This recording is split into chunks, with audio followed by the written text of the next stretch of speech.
E quem manda no Brasil? O presidente da República ou o STF? Sejam bem-vindos ao meu canal Advogada Nômade e hoje nós estamos aqui em frente ao Palácio do Planalto, ao meu lado o Congresso Nacional e aqui o STF, uma instituição muito importante para mim como advogada, e hoje a gente veio aqui falar um pouquinho sobre o que é o STF, o que faz o STF.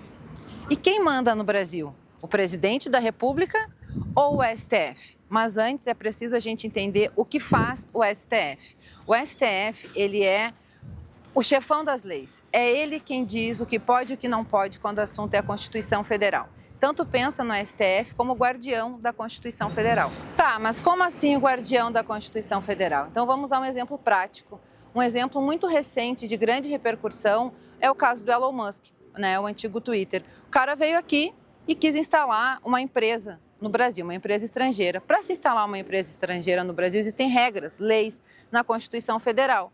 E aí o STF falou para ele, cara, para tu colocar a tua empresa aqui, tu tem que cumprir algumas regras. E o que o querido Elon fez? Não deu bola para nossas leis.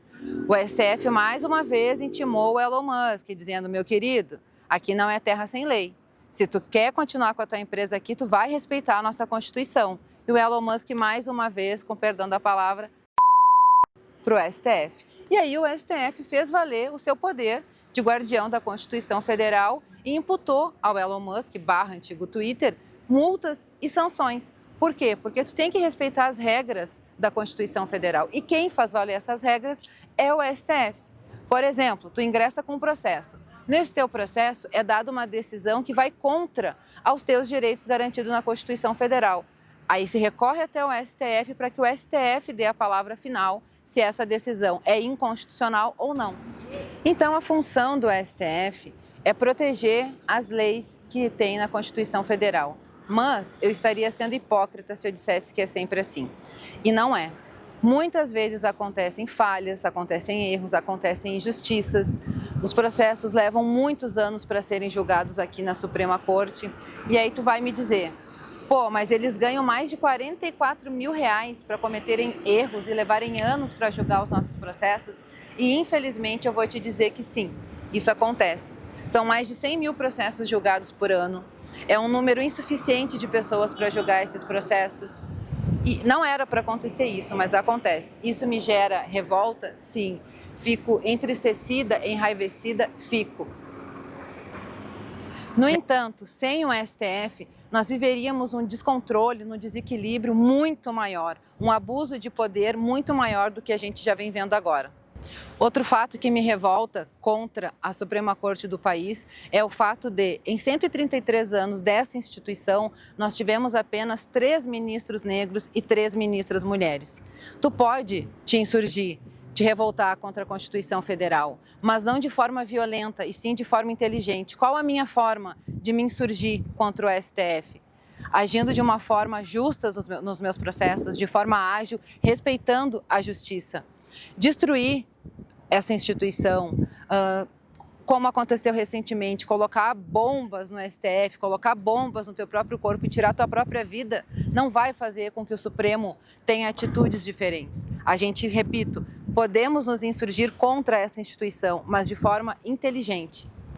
Então, desrespeitar a nossa Constituição e desrespeitar a Suprema Corte do nosso país não vai fazer diferença. Certamente nós temos muitas coisas a corrigir, a ajustar, a melhorar, mas sem o STF, a Suprema Corte desse país, nós brasileiros e o Estado brasileiro enfrentaria muito mais riscos. E aí sim, a chance de uma ditadura acontecer num país sem as leis e a força do Supremo Tribunal Federal seria muito maior.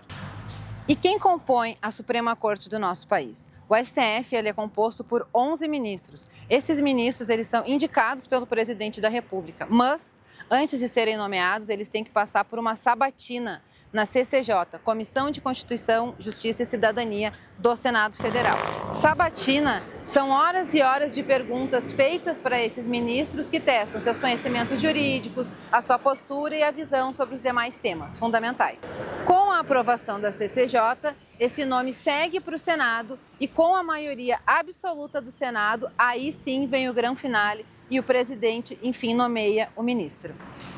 E o que eu percebo, conversando com as pessoas, é que o fato dos ministros serem indicados pelo presidente da República gera muita desconfiança nas pessoas, porque isso faz com que elas pensem que os ministros seriam como advogados do presidente da República, baseando as suas decisões no que o presidente quer ou não quer. No entanto, se tu pesquisar um pouquinho e não tirar a tua opinião pelo que os outros falam e pesquisar as decisões do STF, tu vai ver que as decisões deles são baseadas na Constituição Federal e não no que o presidente da República quer ou não. O STF é uma instituição de grande poder e de grande poder mandamental do nosso país, e isso tem ficado cada vez mais evidente, o que vem gerando nas pessoas uma impressão de que o STF é quem manda no Brasil. Mas a verdade é que o presidente da República é um poder, o STF é outro poder, são poderes independentes, poderes distintos, então não tem essa de que um manda mais que o outro, quem manda no Brasil ou não. Mas para a maioria da população se tem a impressão que um manda mais nesse país. Me conta aqui nos comentários quem tu acha que manda mais no Brasil, o presidente da República ou o STF?